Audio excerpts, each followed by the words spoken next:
Hello बच्चों, स्वागत है आपका एक नई क्लास में। आज क्लास में क्लास 10 मैथमेटिक्स के अंतर्गत एक बहुत ही इंपॉर्टेंट क्वेश्चन को देखने वाले, जो कि आपकी बोर्ड एग्जाम में हमेशा 4 नंबर में पूछा जाता है। ठीक है बच्चों, ये जो क्वेश्चन है कि जो सिद्ध कीजिए कि √2 एक अपरिमेय संख्या है, ये क्वेश्चन बच्चों आपके बोर्ड एग्जाम में हमेशा 4 नंबर में पूछा जाता है। ठीक है, अगर आप 4 नंबर पक्का करना चाहती हो तो इस वीडियो को शुरू से लेकर एंड तक जरूर वॉच करना।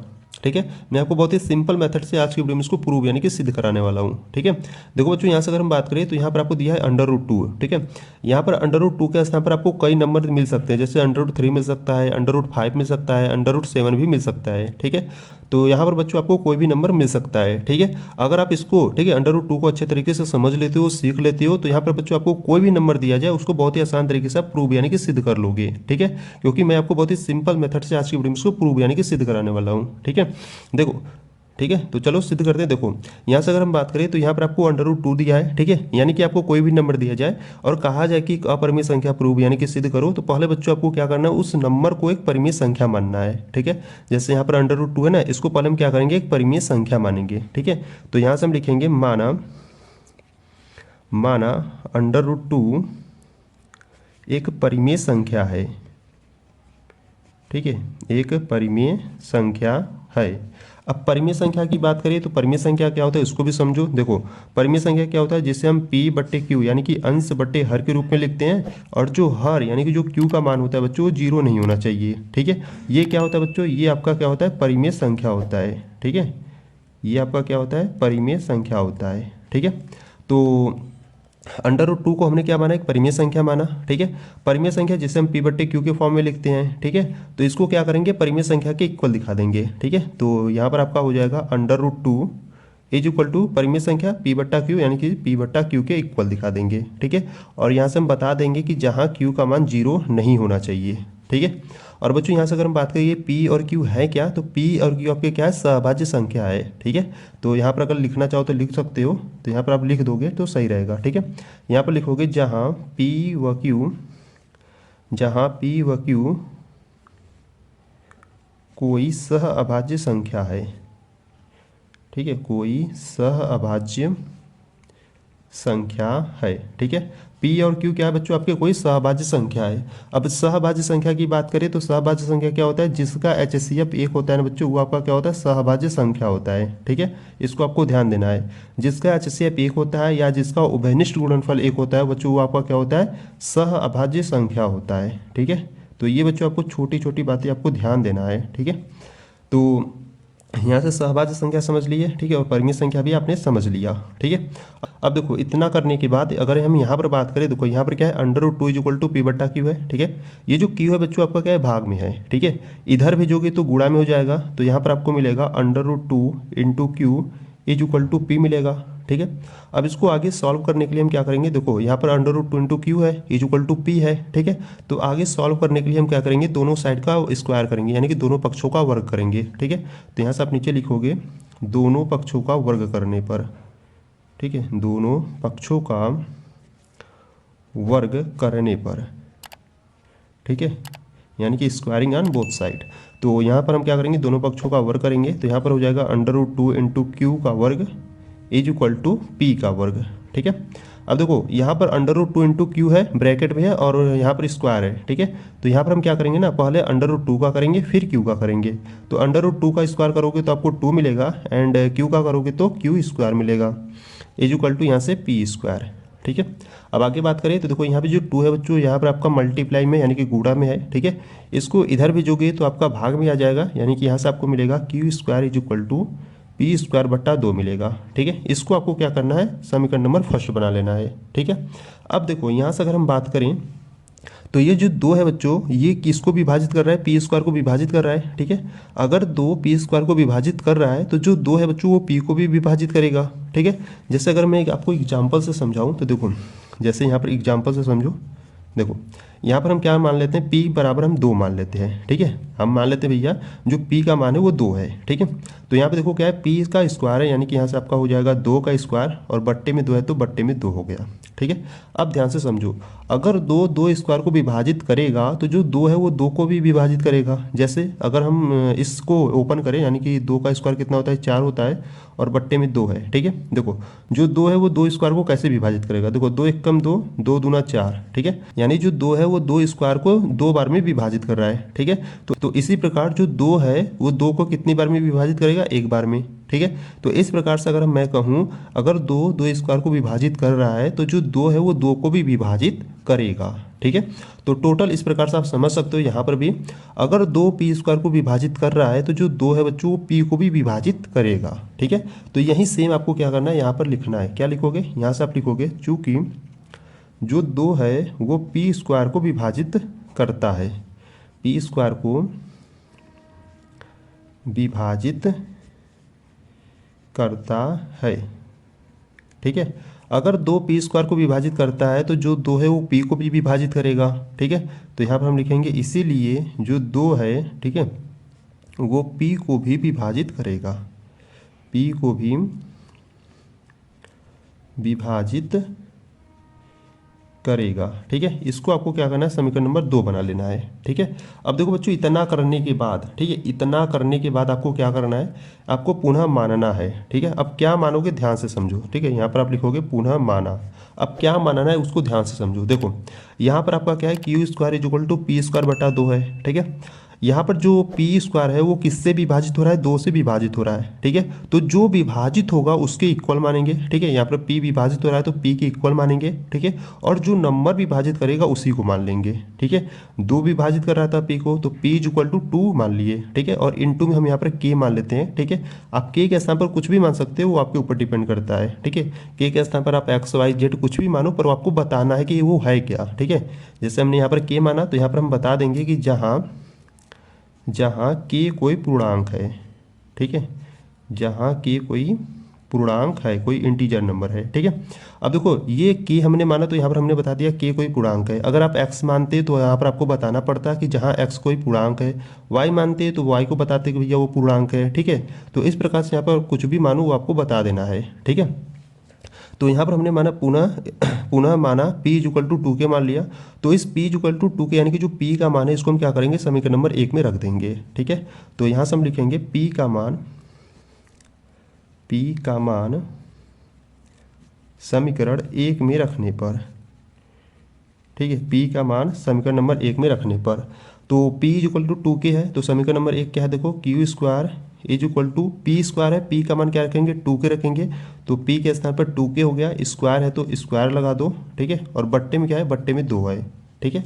अब इसको थोड़ा सा सॉल्व करते हैं। देखो यहाँ से अगर हम बात करें तो 2k का स्क्वायर है तो पहले हम 2 का स्क्वायर करेंगे, तो 2 का स्क्वायर करोगे तो 4 हो जाएगा, और k का करोगे तो k स्क्वायर, ठीक है। और बट्टे में क्या है, 2 है तो 2 हो गया।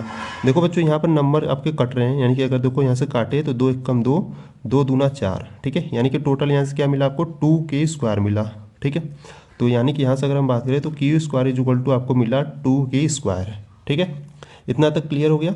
अब देखो यहाँ से अगर हम बात करें तो यहाँ पे जो 2 है बच्चों आपका मल्टीप्लाई यानी कि गुणा में है, इधर भेजोगे तो आपका भाग में हो जाएगा, ठीक है। यानी कि यहाँ से आपको मिलेगा क्यू स्क्वायर 2 गुणा में है, इधर भेजोगे तो भाग में हो जाएगा बराबर में के स्क्वायर, ठीक है। अगर इसको सही फॉर्म में लिखे तो इस प्रकार से भी लिख सकते हैं कि k square is equal to q square बट्टा 2, ठीक। अब देखो यहाँ पर अगर हम बात करें तो ये जो 2 है बच्चों वो किसको विभाजित कर रहा है, ये जो 2 है वो क्यू स्क्वायर को विभाजित कर रहा है। अगर 2 क्यू स्क्वायर को विभाजित कर रहा है तो जो 2 है वो क्यू को भी विभाजित करेगा, ठीक है, जैसे हमने यहाँ पर समझा था, ठीक है। तो सेम यहाँ पर भी है, ठीक है। तो यहाँ पर हम क्या लिखेंगे, यहाँ पर हम लिखेंगे चूँकि जो 2 है वो क्यू स्क्वायर को विभाजित करता है, ठीक है, क्यू स्क्वायर को विभाजित करता है, ठीक है। अगर 2 क्यू स्क्वायर को विभाजित कर रहा है तो जो 2 है वो क्यू को भी विभाजित करेगा। तो इसीलिए जो 2 है वो क्यू को भी विभाजित करेगा, ठीक है, क्यू है, ठीक है, क्यू को भी विभाजित करेगा, ठीक है।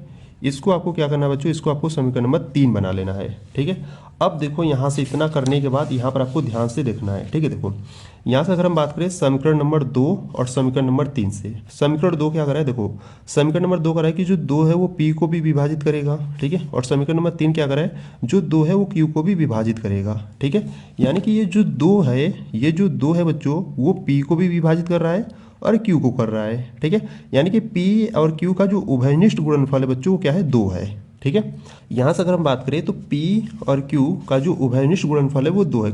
क्योंकि यहाँ पर जो 2 है वो p को विभाजित कर रहा है और यहाँ पर जो 2 है वो q को विभाजित कर रहा है। ठीक है, और ये p और q है क्या, तो p और q बच्चों आपका क्या है, कोई सहभाज्य संख्या है। ठीक है, और सहभाज्य संख्या क्या होती है, जिसका HCF 1 होता है, यानी कि जिसका उभयनिष्ठ गुणनफल सिर्फ 1 होता है। ठीक है, पर इसका जो उभयनिष्ठ गुणनफल है बच्चों वो क्या आ रहा है, 2 आ रहा है। ठीक है, तो ये हमारी क्या होगी, कल्पना के विपरीत हो जाएगी। ठीक है, यानी कि ये इतना हमने किया, इतना पूरा टोटल मानकर जो किया, इसको हम एक परिमेय संख्या प्रूव नहीं कर पा रहे हैं। ठीक है, तो ये हमारी क्या हो जाएगी, कल्पना की विपरीत हो जाएगी। तो यहाँ से हम क्या लिखेंगे, देखो यहाँ से आप लिखोगे, ठीक है, देखो यहाँ पर आप स्टेटमेंट को देखो लिखना जरूरी है। ठीक है, यहाँ से आप लिखोगे इस प्रकार समीकरण 2 व 3 से, ठीक है, समीकरण 2 व 3 से हमें यह पता चलता है कि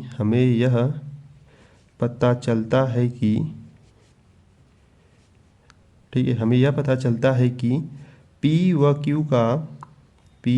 Q का उभयनिष्ठ गुणनफल, ठीक है, P व Q का उभयनिष्ठ गुणनफल क्या है, 2 है। ठीक है, अब जो, ठीक है, 2 है। अब देखो P व Q का जो उभयनिष्ठ गुणनफल है वो क्या है, 2 है। ठीक है, और P और Q आपका क्या था, P और Q आपका कोई सहभाज्य संख्या था, सहभाज्य संख्या यानी कि जिसका HCF 1 होता है, यानी कि जिसका उभयनिष्ठ गुणनफल सिर्फ 1 होता है। ठीक है, तो यहाँ पर हमारा क्या आ गया, P व Q का जो उभयनिष्ठ गुणनफल है बच्चों वो 2 आ गया। ठीक है, आना कितना चाहिए था, 1 आना चाहिए, पर हमारा कितना आ गया, 2 आ गया, जो हमारी कल्पना के विपरीत है। ठीक है, तो यहाँ पर आप लिख दोगे जो हमारी कल्पना के विपरीत है। ठीक है, जो हमारी कल्पना के विपरीत है। ठीक है, विपरीत है। इतना लिखने के बाद, ठीक है, देखो बच्चों इतना लिखने के बाद थोड़ा सा स्टेटमेंट आपको लिखना है। ठीक है, इसके बाद जो मैं स्टेटमेंट लिख रहा हूँ बच्चों ये आपको जरूर लिखना है। ठीक है, देखो इसके बाद आपको लिखना है यहाँ पर, अतः ये आपको जरूर लिखना है। ठीक है, तभी आपको फुल मार्क्स मिलेगा। यहाँ पर आप लिखोगे अतः यह विरोधाभास, ठीक है, अतः यह विरोधाभास हमारी गलत कल्पना के कारण हुआ है कि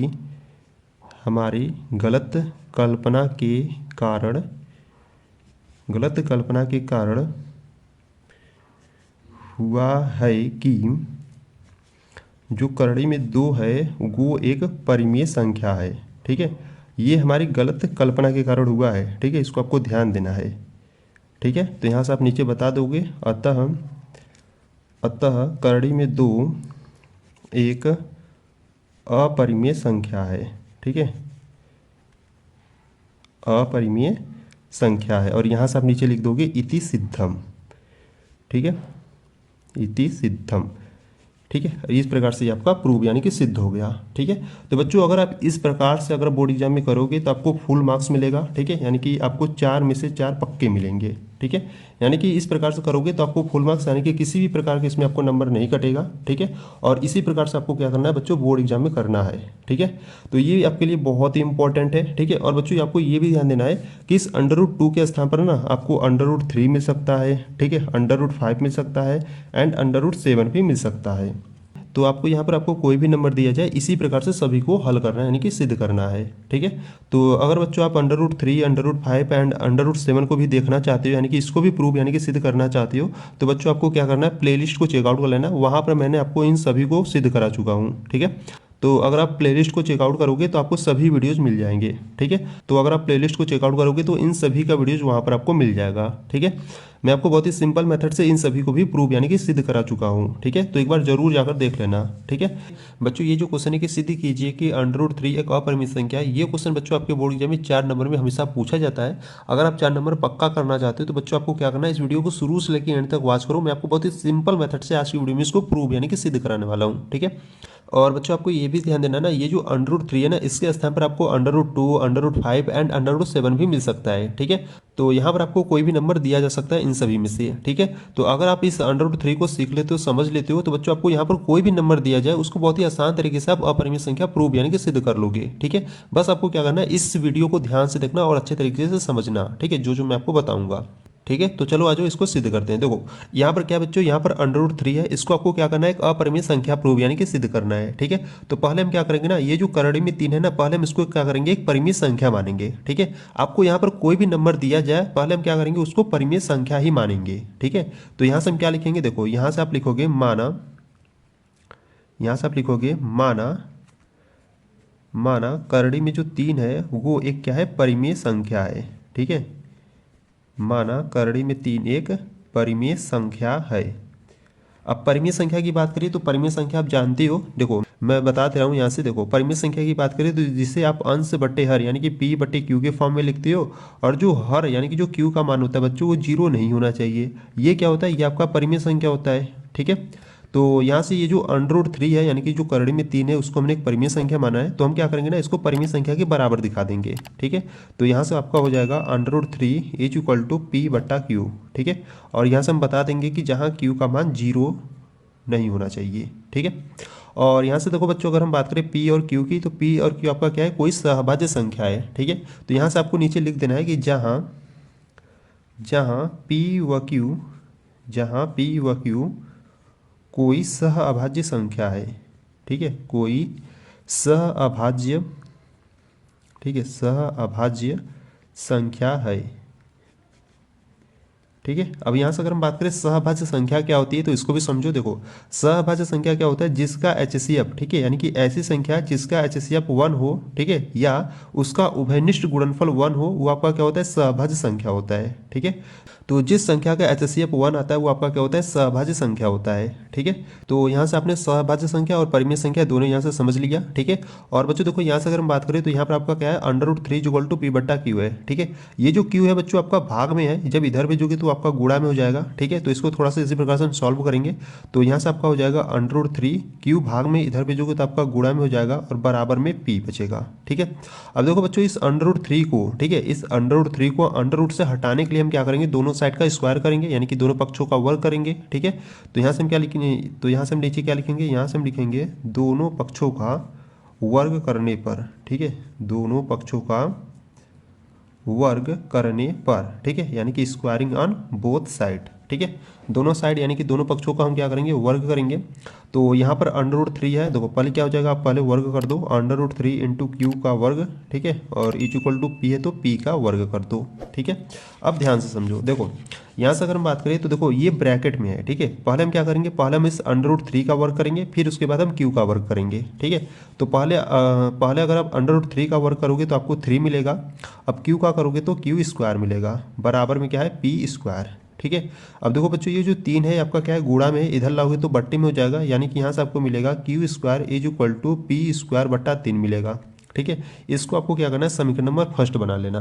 ठीक है। अब देखो यहाँ पर अगर हम बात करें, ये जो 3 है बच्चों वो किसको विभाजित कर रहा है, ये जो 3 है वो p² को विभाजित कर रहा है। अगर 3 p² को विभाजित कर रहा है तो जो 3 है बच्चों वो p को भी विभाजित करेगा। जैसे अगर मैं आपको एग्जाम्पल से समझाऊँ तो देखो ध्यान समझना, यहाँ पर देखो जैसे मैं आपको एग्जाम्पल से समझाऊं तो यहाँ पर क्या है, p² बटा 3 है। ठीक है। अगर मैं मान लो p के स्थान पर मान लेता हूँ 3 ले लेता हूँ। ठीक है। अब इसको थोड़ा सा सॉल्व करते, देखो यहाँ पर p² है तो यहाँ पर हमारा क्या हो जाएगा, 3 का स्क्वायर हो जाएगा, बट्टे में 3 है तो बट्टे में 3 हो गया। ठीक है। अब ध्यान समझो, अगर 3 स्क्वायर को विभाजित करता है तो जो 3 है वो 3 को भी विभाजित करेगा। जैसे अगर मैं बताऊँ तो देखो यहाँ पर अगर 3 के स्क्वायर को ओपन किया जाए तो 3 का स्क्वायर 9 होता है और बट्टे में 3 है। ठीक है। देखो संख्याएं कट रही तो काट दो, 3 एकम 3, 3 त्रिक 9। ठीक है। यानी कि इसको 3 बार में विभाजित किया। अगर 3 स्क्वायर को विभाजित कर रहा है 3 बार में, तो इसीलिए बच्चों जो 3 है वो 3 को भी विभाजित करेगा एक बार में। ठीक है। तो इस प्रकार से टोटल आप समझ सकते हो, यहाँ पर भी अगर 3 p² को विभाजित कर रहा है तो जो 3 है वो p को भी विभाजित करेगा। ठीक है। यही सेम आपको क्या करना बच्चों, यहाँ पर लिख देना है। क्या लिखोगे, देखो यहाँ पर आप लिखोगे जो 3 है, ठीक है, यहाँ पर आप लिखोगे पहले चूंकि 3 जो है वो p² को विभाजित करता है। ठीक है। p² को विभाजित करता है। ठीक है। p² को विभाजित करता है, इसीलिए जो 3 है वो p को भी विभाजित करेगा, p को भी विभाजित करेगा। ठीक है, इसको आपको क्या करना है, समीकरण नंबर 2 बना लेना है। ठीक है, एक बार देखो मैं आपको फिर से समझा दे रहा हूँ। देखो यहाँ से अगर हम बात करें, यहाँ पे जो 3 है अगर वो पी स्क्वायर को विभाजित कर रहा है तो जो 3 है बच्चों वो पी को भी विभाजित करेगा। एग्जाम्पल के तौर पे यहाँ पर देख लो, देखो पी के स्थान पर हमने क्या माना, 3 मान लिया। ठीक है, अब 3 मान लिया तो यहाँ पर 3 का स्क्वायर बटा 3 हो जाएगा। ठीक है, इसके हिसाब से अब देखो अगर 3 स्क्वायर को 3 बार में विभाजित कर रहा है तो जो 3 है बच्चों, ठीक है, जो 3 है वो 3 को भी विभाजित करेगा एक बार में। ठीक है, तो इसी प्रकार से यहाँ पर भी है, अगर 3 है पी स्क्वायर को विभाजित कर रहा है तो जो 3 है वो पी को भी विभाजित करेगा। ठीक है, तो यही हमने सेम यहाँ पर लिख दिया इस प्रकार से। ठीक है, अब देखो इसके बाद आपको क्या करना है, इसके बाद देखो इतना कंप्लीट यानी कि इतना सॉल्व करने के बाद, इतना सिद्ध करने के बाद, इसके बाद आपको पुनः मानना है। ठीक है, इसके बाद यहाँ पर आप क्या लिखोगे, यहाँ पर आप पुनः मानोगे। ठीक है, यहाँ पर आप लिखोगे पुनः माना। अब क्या मानोगे उसको समझो। देखो यहाँ पर आपका क्या है, q square is equal to p square बटा 3 है। ठीक है, ये जो पी स्क्वायर है वो किससे विभाजित हो रहा है, 3 से विभाजित हो रहा है। ठीक है, जो विभाजित होगा उसके इक्वल मानेंगे। देखो पी विभाजित हो रहा है तो हम पी के इक्वल मानेंगे, और जो नंबर विभाजित करेगा उसी नंबर को मान लेंगे। ठीक है, देखो यहाँ पर पी विभाजित हो रहा है, ठीक है, पी के इक्वल मान लिए, और जो नंबर विभाजित यानी कि 3 विभाजित कर रहा था तो 3 को मान लिए। ठीक है, और यहाँ पर हम इनटू में के मान लेते हैं। ठीक है, आप के स्थान पर कुछ भी मान सकते हो, वो आपके ऊपर डिपेंड करता है। ठीक है, जैसे यहाँ पर आप कुछ भी मानो उसको आपको बता देना को क्या है, पूर्णांक है। ठीक है, अगर आप एक्स मानोगे तो आपको बता देना कि जहाँ एक्स कोई पूर्णांक है, अगर वाई मानोगे तो आप बता दोगे कि जहाँ वाई कोई पूर्णांक है। ठीक है, हमने यहाँ पर के माना है तो यहाँ पर हम बता देंगे कि जहाँ की कोई पूर्णांक है। ठीक है, तो यहीं पर लिख देते हैं। तो यहाँ पर आपको लिखना है जहाँ के कोई पूर्णांक है। ठीक है, जहाँ के कोई पूर्णांक यानी कि इंटीजर नंबर है।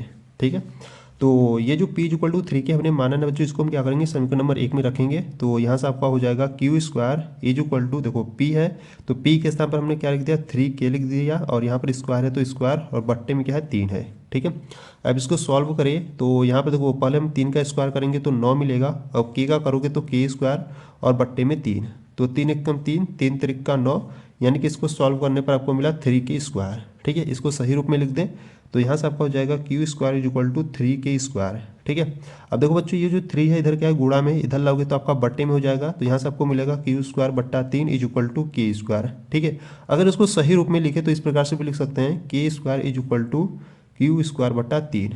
ठीक है, अब देखो यहाँ पर भी वही कंडीशन आ गया, ये जो 3 है वो क्यू स्क्वायर को विभाजित कर रहा है, तो जो 3 है वो क्यू को भी विभाजित करेगा, जैसे यहाँ पर हमने समझा था। ठीक है, तो सेम यहाँ पर भी यही है। ठीक है, तो यहाँ पर भी हम क्या करेंगे बच्चों, इसी प्रकार से लिखेंगे। ठीक है, क्या लिखोगे यहाँ से, देखो आप लिखोगे यहाँ से आप लिखोगे जो 3 है, ठीक है, यहाँ पर पहले लिखोगे चूँकि जो 3 है वो क्यू स्क्वायर को विभाजित करता है।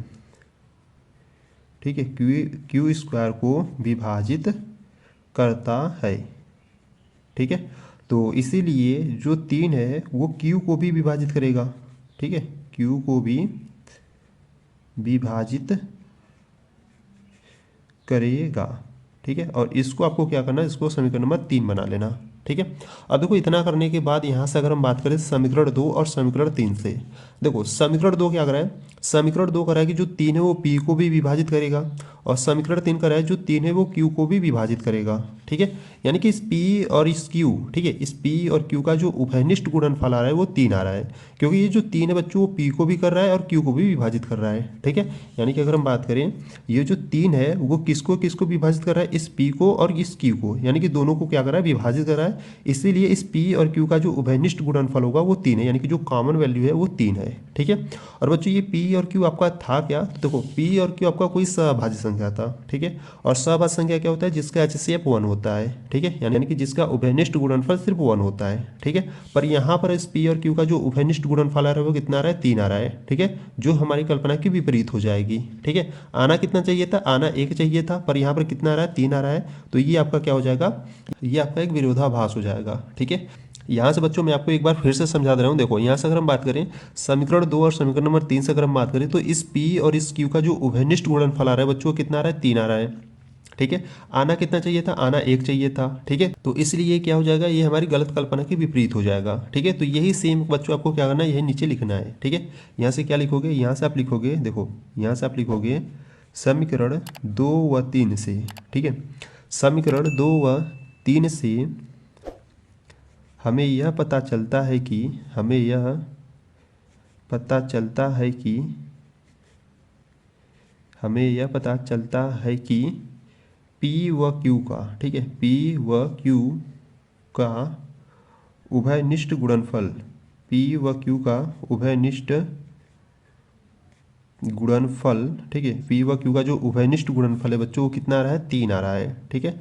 तो पी व क्यू का जो उभयनिष्ठ गुणनफल है वो 3 है, जो हमारी कल्पना के विपरीत है, जो हमारी कल्पना के विपरीत है, ठीक है। अब कल्पना के विपरीत क्यों है, क्योंकि इस पी और क्यू का जो उभयनिष्ठ गुणनफल आ रहा है यानी कि जो कॉमन वैल्यू आ रहा है वो 3 आ रहा है, ठीक है। आना कितना चाहिए था, आना हमारा 1 चाहिए था, पर यहाँ पर 3 आ रहा है, ठीक है। तो इसीलिए यहाँ पर हम लिख दिए जो हमारी कल्पना के विपरीत है, ठीक है। अब देखो इतना लिखने के बाद इसके बाद आपको थोड़ा सा और स्टेटमेंट आपको लिखना है, ठीक है। ये जो बच्चों इसके बाद हम स्टेटमेंट लिखना है ये आपको जरूर लिखना है, तभी आपको जाकर फुल मार्क्स मिलेगा, ठीक है। तो यहाँ पर हम क्या लिखेंगे, यहाँ पर हम लिखेंगे अतः अतः यह विरोधाभास, अतः यह विरोधाभास, अतः यह विरोधाभास हमारी गलत कल्पना के कारण हुआ है कि, हमारी गलत कल्पना के कारण, हमारी गलत कल्पना के कारण हुआ है कि, ठीक है, हुआ है कि करड़ी में जो 3 है वो एक परिमेय संख्या है, ठीक है। हमारी गलत कल्पना के कारण हुआ है कि करड़ी में 3 एक परिमेय संख्या है, ठीक है। बच्चों आपको ध्यान देना है ये हमारी गलत कल्पना के कारण हुआ था, ठीक है। तो यहाँ से आपको नीचे बता देना है अतः अतः करड़ी में 3 एक अपरिमेय संख्या है, ठीक है। यहाँ से आपको नीचे इस प्रकार से लिख देना है, ठीक है। और ये आपका क्या हो जाएगा, ये आपका सिद्ध हो जाएगा। तो यहाँ से आप नीचे लिख दोगे इति सिद्धम, ठीक है। इस प्रकार से बच्चों आपको इसको प्रूव करना था, ठीक है। और बच्चों आपको ये भी ध्यान देना है ना, इस नंबर के स्थान पर आपको क्या क्या मिल सकता है। देखो इस √3 के स्थान पर ना आपको √2 मिल सकता है, √5 मिल सकता है और √7 भी मिल सकता है, ठीक है। तो अगर आप इन सभी को भी देखना चाहते हो, इस प्रकार से प्रूव करना चाहते हो इन सभी को, तो बच्चों आपको क्या करना है, प्लेलिस्ट को चेकआउट कर लेना, वहाँ पर आपको उन सभी का वीडियो मिल जाएगा, ठीक है। अगर आपको इस √3 वाले में कुछ भी दिक्कत, कुछ भी परेशानी हो रही है तो बच्चों आपको क्या करना है, एक बार वीडियो को रिपीट कर कर एक बार फिर से देखना और अच्छे तरीके से समझ लेना, ठीक है। मैं आपको बहुत ही सिंपल मेथड से बताने की कोशिश की हूँ, ठीक है। और इसी प्रकार से अगर आप बोर्ड एग्जाम में करोगे तो आपको फुल मार्क्स मिलेगा, किसी भी प्रकार का आपका नंबर नहीं कटेगा, ठीक है। कुछ भी डाउट हो तो बच्चों आपको क्या करना है, वीडियो को एक बार रिपीट कर कर जरूर देख लेना, ठीक है। और आपको वीडियो कैसी लगी ये भी आपको बता देना है, ठीक है। तो देखो बच्चों यहाँ से अगर हम बात करें क्वेश्चन की, तो क्वेश्चन कराए कि सिद्ध कीजिए कि √5 एक अपरिमेय संख्या है, ठीक है। और बच्चों आपको यहाँ पर ध्यान देना है ना, ये जो √5 है ना इसके स्थान पर आपको √2, √3 एंड √7 भी मिल सकता है, ठीक है। तो यहाँ पर आपको कोई भी नंबर मिल सकता है, ठीक है। अगर आप इसको √5 को सीख लेते हो, समझ लेते हो, तो यहाँ पर आपको कोई भी नंबर दिया जाए उन सभी को भी आप अच्छे तरीके से सिद्ध कर लोगे, ठीक है। तो आज की वीडियो में हम क्या करेंगे, √5 को सिद्ध करेंगे अपरिमेय संख्या, ठीक है। बहुत ही सिंपल मेथड से बच्चों मैं आपको सिद्ध कराने वाला हूँ, ठीक है। तो इसलिए ध्यान से देखना। देखो यहाँ से अगर हम बात करें तो यहाँ पर आपको √5 दिया है, ठीक है। यानी कि आपको यहाँ पर कुछ भी नंबर दिया जाए और कहा जाए कि एक अपरिमेय संख्या प्रूव यानी कि सिद्ध करो, तो पहले हम क्या करेंगे ना बच्चों, उस संख्या को पहले एक परिमेय संख्या मानेंगे, ठीक है। जैसे यहाँ पर आपका क्या √5 है, ठीक है, इसको हमको एक अपरिमेय संख्या सिद्ध करना है, ठीक है। तो पहले हम क्या करेंगे, इस √5 को एक पहले परिमेय संख्या मानेंगे, ठीक है। तो चलो आ जाओ इसको सिद्ध करते हैं। देखो यहाँ से पहले हम क्या करेंगे, यहाँ से हम मानेंगे कि जो √5 है वो एक परिमेय संख्या है, ठीक है। तो यहाँ से हम लिखेंगे माना √5 एक परिमेय संख्या है, ठीक है, परिमेय संख्या है। अब √5 को हमने एक परिमेय संख्या माना है, ठीक है। अब यहाँ से अगर हम बात करें परिमेय संख्या क्या होता है, तो देखो आप परिमेय संख्या आप जानते हो, ठीक है। परिमेय संख्या की बात करें तो जिसे आप अंश बट्टे हर यानी कि p/q के फॉर्म में लिखते हो, और यहाँ पर जो हर यानी कि जो q का मान होता है बच्चों वो आपका 0 नहीं होना चाहिए, ठीक है। ये क्या होता है, ये आपका परिमेय संख्या होता है, ठीक है। तो इसको आपको ध्यान देना है, ठीक है। अब देखो यहाँ से अगर हम बात करें ये जो √5 बच्चों इसको हमने एक परिमेय संख्या माना है, ठीक है। और परिमेय संख्या जिसे हम p/q के फॉर्म में लिखते हैं, तो यहाँ से हम √5 को, ठीक है, इस √5 को हम क्या करेंगे, परिमेय संख्या के बराबर दिखा देंगे, ठीक है। यानी कि यहाँ से हो जाएगा आपका √5 = p/q, ठीक है। और यहाँ से हम बता देंगे कि जहाँ q का मान 0 नहीं होना चाहिए, ठीक है। इतना क्लियर हुआ। अब देखो यहाँ से अगर हम बात करें ये p और q है क्या, तो p और q बच्चों आपका कोई सहभाज्य संख्या है, ठीक है। तो यहाँ से आप नीचे बता देना कि जहाँ p व q कोई सहअभाज्य संख्या है, ठीक है, कोई सहअभाज्य संख्या है, अब सहभाज्य संख्या की बात करें तो सहभाज्य संख्या क्या होता है, देखो सहभाज्य संख्या जिसका HCF 1 हो, ठीक है, यानी कि ऐसी संख्या है जिसका HCF 1 हो वो आपका क्या होता है, सहभाज्य संख्या होता है, ठीक है। या आप कह सकते हो कि जिनका उभयनिष्ठ गुणनफल सिर्फ 1 हो वो आपका क्या होता है, सहभाज्य संख्या होता है, ठीक है। तो इस प्रकार से आपने सहभाज्य संख्या को भी समझ लिया, ठीक है। अब देखो इतना करने के बाद आपको क्या करना है, अगर हम बात करें तो देखो यहाँ पर √5 = P/Q है, ठीक है। और ये जो बच्चों Q है ये आपका भाग में है, जब इधर भेजोगे तो गुणा में हो जाएगा, ठीक है। यानी कि यहाँ से आपको मिलेगा √5 × Q = P मिलेगा, ठीक है। अब इससे आगे सॉल्व करने के लिए देखो यहाँ पर अंडर रूट में संख्या है, ठीक है। तो इसको अंडर रूट से हटाने के लिए यानी कि आगे सॉल्व करने के लिए हम क्या करेंगे, दोनों साइड का स्क्वायर करेंगे, ठीक है। यानी कि दोनों पक्षों का वर्ग करेंगे, ठीक है। तो यहाँ से हम नीचे लिखेंगे दोनों पक्षों का वर्ग करने पर, ठीक है, दोनों पक्षों का वर्ग करने पर। तो यहाँ से क्या करेंगे, दोनों पक्षों का वर्ग करेंगे, तो यहाँ से आपका हो जाएगा √5 × Q का वर्ग हो जाएगा, ठीक है। और = P है तो P का वर्ग हो जाएगा, ठीक है। अब देखो यहाँ से अगर हम बात करें तो यहाँ पर √5 × Q है, ठीक है। तो पहले हम क्या करेंगे ना, पहले हम इस √5 का स्क्वायर करेंगे। जब √5 का स्क्वायर करोगे तो आपको 5 मिलेगा। अब Q का करोगे तो Q² मिलेगा, = में आपका P² है तो P², ठीक है। अब यहाँ पे ध्यान दो, देखो ये जो 5 बच्चों इधर गुणा में है, इधर भेजोगे तो आपका बट्टे में हो जाएगा, यानी कि यहाँ से आपको मिलेगा Q² = P²/5 मिलेगा, ठीक है। इसको आपको क्या करना है, समीकरण नंबर 1 बना लेना, ठीक है। अब देखो इतना करने के बाद, ठीक है, इतना करने के बाद यहाँ पर अगर हम बात करें तो यहाँ पर आपका है Q² = P²/5 है, ठीक है। अब बच्चों ये जो 5 है वो किसको विभाजित कर रहा है, P² को विभाजित कर रहा है। अगर 5 P² को विभाजित कर रहा है तो जो 5 बच्चों वो P को भी विभाजित करेगा, ठीक है। जैसे मैं आपको एग्जाम्पल से समझाऊँ, देखो यहाँ पर अगर मैं आपको एग्जाम्पल से समझाऊँ, ठीक है, जैसे मान लो यहाँ पर P है ना, तो यहाँ पर हम क्या करते हैं, P = 5 मान लेते हैं, ठीक है। P की जगह हमने क्या मान लिया, 5 मान लिया। यहाँ पे देखो P² है तो यहाँ पर आपका 5 का स्क्वायर हो जाएगा, ठीक है। और बट्टे में 5 है तो 5 हो जाएगा, ठीक है। अब ध्यान से समझो, देखो अगर 5 स्क्वायर को विभाजित करता है, ठीक है, तो जो 5 है वो 5 को भी विभाजित करेगा। जैसे अगर इसको सॉल्व करें तो अगर 5 का स्क्वायर ओपन करोगे तो 5 का स्क्वायर 25 होता है, ठीक है। और बट्टे में क्या है, 5 है, तो 5 × 5 5 × 5 = 25, ठीक है। देखो जो 5 है वो 5 स्क्वायर को कितनी बार में विभाजित किया, 5 बार में विभाजित किया, ठीक है। इसी प्रकार अगर 5 देखो अगर 5 स्क्वायर को 5 बार में विभाजित किया तो जो 5 है वो 5 को क्या करेगा, एक बार में विभाजित करेगा, ठीक है। तो इस प्रकार से आप समझ सकते हो कि अगर 5 स्क्वायर को विभाजित कर रहा है तो जो बच्चों 5 है वो 5 को भी विभाजित करेगा, ठीक है। तो इसी प्रकार से टोटल यहाँ पर भी आप समझ सकते हो कि अगर 5 जो है वो P² को विभाजित कर रहा है तो जो 5 है वो P को भी विभाजित करेगा, ठीक है। तो इस प्रकार से बच्चों यहाँ पर क्या करेंगे, यहाँ पर लिखेंगे, देखो यहाँ पर हम क्या लिखेंगे, यहाँ पर हम लिखेंगे चूँकि जो 5 है वो P² को विभाजित करता है, ठीक है, P² को विभाजित करता है, ठीक है। अगर 5 P² को विभाजित कर रहा है तो जो 5 है वो P को भी विभाजित करेगा, ठीक है। तो यहाँ से हम नीचे लिखेंगे, इसीलिए जो 5 है वो P को भी विभाजित करेगा, P को भी विभाजित करेगा, ठीक है। इसको आपको क्या करना है, इसको आपको समीकरण नंबर 2 बना लेना है, ठीक है। आगे ये आपको काम देगा, ठीक है। अब देखो इतना करने के बाद, ठीक है, अब इतना करने के बाद हम यहाँ पर क्या करेंगे बच्चों, पुनः मानेंगे, ठीक है। देखो ध्यान से देखना, ठीक है, यहाँ से हम पुनः क्या मानेंगे, ठीक है। अब देखो यहाँ से हम लिखेंगे पुनः माना। अब क्या मानेंगे, देखो यहाँ पर अगर हम बात करें तो यहाँ पर Q² = P²/5 है, ठीक है। और यहाँ पर जो P है बच्चों वो किससे विभाजित हो रहा है, 5 से विभाजित हो रहा है, ठीक है। तो जो विभाजित होगा, ठीक है, जो विभाजित होगा उसके इक्वल मानेंगे और जो नंबर विभाजित करेगा उसी नंबर को मान लेंगे यहाँ पर, ठीक है। तो यहाँ पर P जो था वो 5 से विभाजित हो रहा है तो हम P = 5 मान लिए और यहाँ पर हम इंटू में K मान लेते हैं, ठीक है। यहाँ पर हम K के स्थान पर आप कुछ भी मान सकते हो, XYZ, ठीक है, वो आपके ऊपर डिपेंड करता है।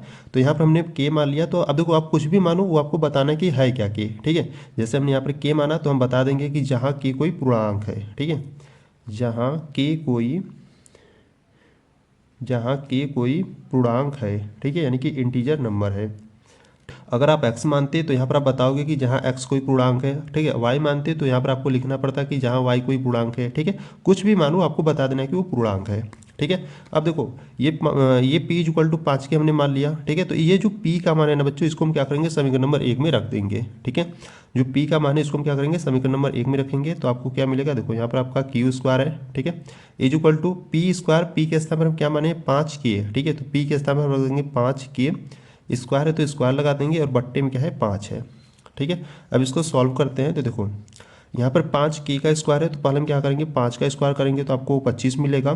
ठीक है, और के का करोगे तो के स्क्वायर और बट्टे में 5। देखो 5 एकम 5, 5 पच्चे 25, यानी कि यहाँ से इसको सॉल्व करने पर आपको क्या मिला 5 के स्क्वायर मिला। ठीक है, यानी कि यहाँ से अगर हम इसको सिंपल फॉर्म में लिखे तो यहाँ पर हो जाएगा q square is equal to 5 k square. ठीक है, और बच्चों जो 5 है उधर गुणा में है, इधर लाओगे तो आपका बट्टे में हो जाएगा, यानी कि यहाँ से आपको मिलेगा क्यू स्क्वायर बट्टा 5 इज इक्वल टू के स्क्वायर।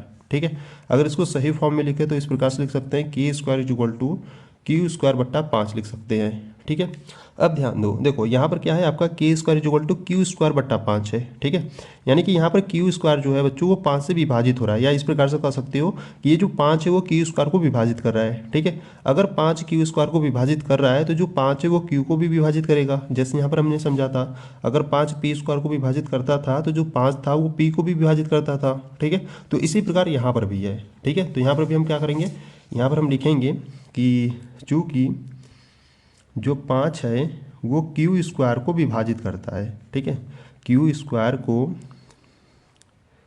विभाजित करता है। ठीक है, जो 5 है वो क्यू स्क्वायर को विभाजित करता है, इसीलिए जो 5 है वो क्यू को भी विभाजित करेगा, क्यू को भी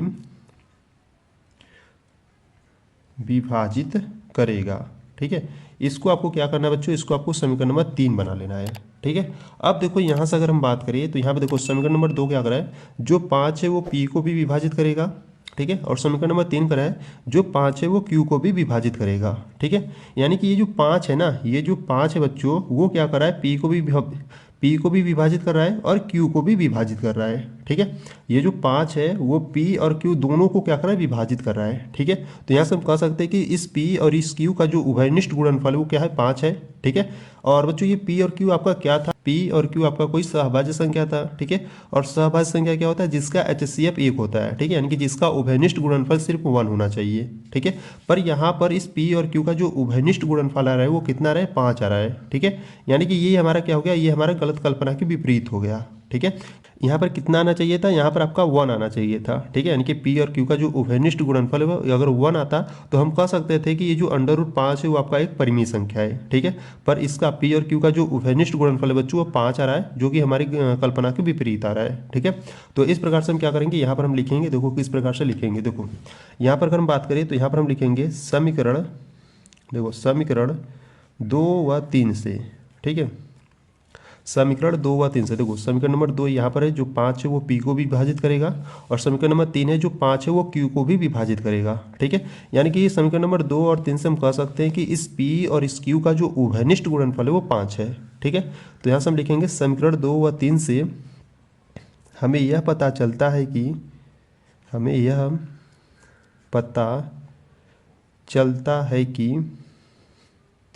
हमें यह पता चलता है कि P व Q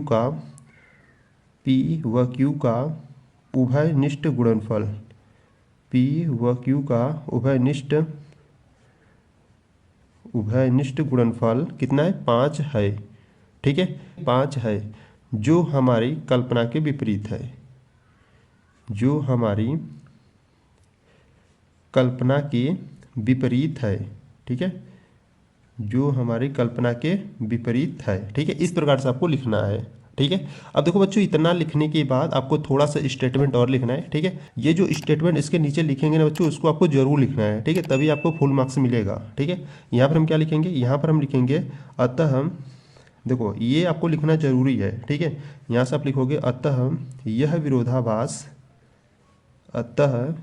विरोधाभास हमारी गलत कल्पना के कारण हुआ है कि हमारी, ठीक है, हमारी गलत रहेगा। ठीक है, हमारी गलत कल्पना के कारण, ठीक है, हमारी गलत कल्पना के कारण हुआ है कि